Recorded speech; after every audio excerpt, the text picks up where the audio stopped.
Another NASCAR penalty, this time the number 3 of Austin Dillon, and we're going to address the NASCAR street race because it's a frequently asked question, so we'll get into it today. Let's talk about it. Coming up next.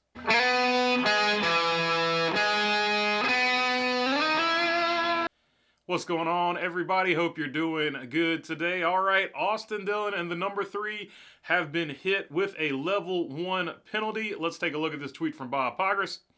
Penalty from R&D. The Austin Dillon car was taken back to R&D and NASCAR found illegal underwing mounting assembly hardware. Dillon has been docked 60 points and 5 playoff points, and crew chief Keith Rodden has been fined $75,000 and suspended for 2 races. So there you go. It seems super chintzy that like some bolts were there, but we have seen in the past that bolts have been used. Specifically, the one that sticks out in my head was at Daytona with Chad Knaus. He had that offset bolt on the truck arms, I think, and it was lowering the spoiler when it needed less downforce and raising it up when it needed more downforce. So it could be hardware like that, or it could just be something super chintzy, like where we saw where Petty GMS last year was using a different type of mesh filter to stop rubber from collecting, so you wouldn't have those fires around where the exhaust came out. They lost 40 points. So we'll have to see. It looks like they are going to appeal it. They have released this statement saying they will appeal it. We are disappointed in the penalty NASCAR issued to Richard Childress Racing following the recent NASCAR Cup Series race at Martinsville Speedway. The plan to go through the appeals process. So there you go. In the appeal process, I think Petty GMS lost 40 points. So maybe in the appeals process, they get it reduced to 40 points or something like that. Maybe they get it thrown all the way out like Hendrick did. And Collick too at this point. So and we know now there are 2 appeals processes you can go through. You can go through regular appeal and then you've got final appeal. So if you take it all the way to the final one, maybe you get it reduced or thrown out altogether. We'll have to see what happens with that. But the 60-point penalty drops Austin Dillon from 21st to 28th in the standings and from 24 points to 84 points behind the current playoff cutoff.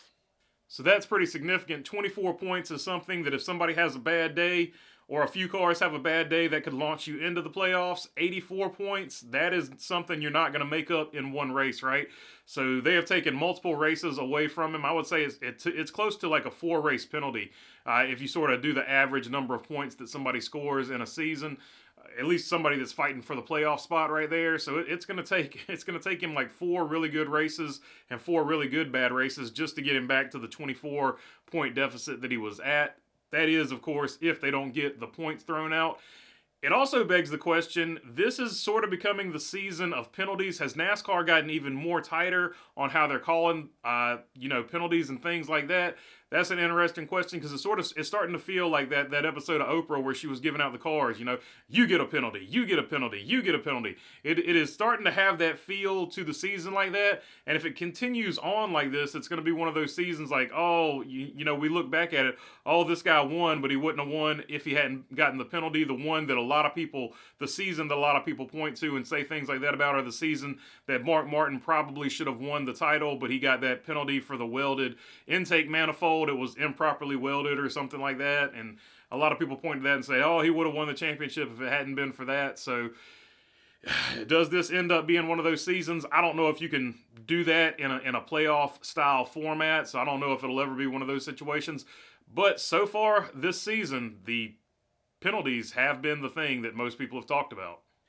Do you think the street course will happen this year, especially with the new uptick in bad behavior for tourists who are having bad things done to them for no apparent reason, and the new person in charge not caring with all of the controversy for the road closures for the next 6 weeks?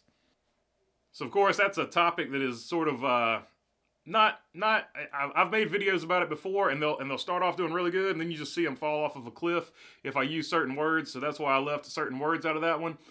But you know what I'm talking about. So far, it seems like NASCAR has been very determined to have that race.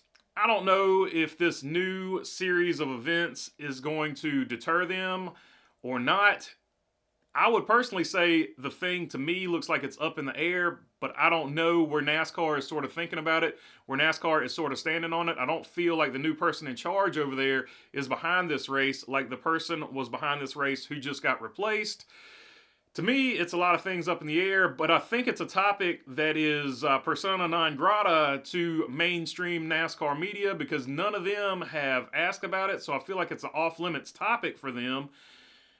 And a lot of people have asked me the question on social media, and I felt like it was my responsibility to address it here, but like I have to address it like this because I've made videos on it in the past, and they'll start off really good, and then they'll drop off of a cliff because certain words, I guess, or sort of earmarked that this particular platform doesn't want you to talk about, which that's their prerogative. That's their platform. But I did feel the need that I need to address it on this one. So yeah, I have no idea what's actually going to happen with it. Me personally, with everything going on over there, it doesn't seem like a great idea to have it right now. Maybe things calm down later. I don't know. That is super political. I don't know anything about the politics of that region, so we'll have to see what happens. But me personally, I would have pulled the plug on it a long time ago and moved it somewhere else, like the circle track they got over there. That's perfectly good, but that's just me. All right, that's all I got for you on this one. If you made it this far, feel free to subscribe down below. All your subscriptions mean a lot to this channel, and if you're already subscribed, you know I appreciate you guys as well. If you got a question, comment, or anything like that, leave it down in the comment section. Keep it clean because kids do read the comments if you can. And other than that, thanks for your time. Peace.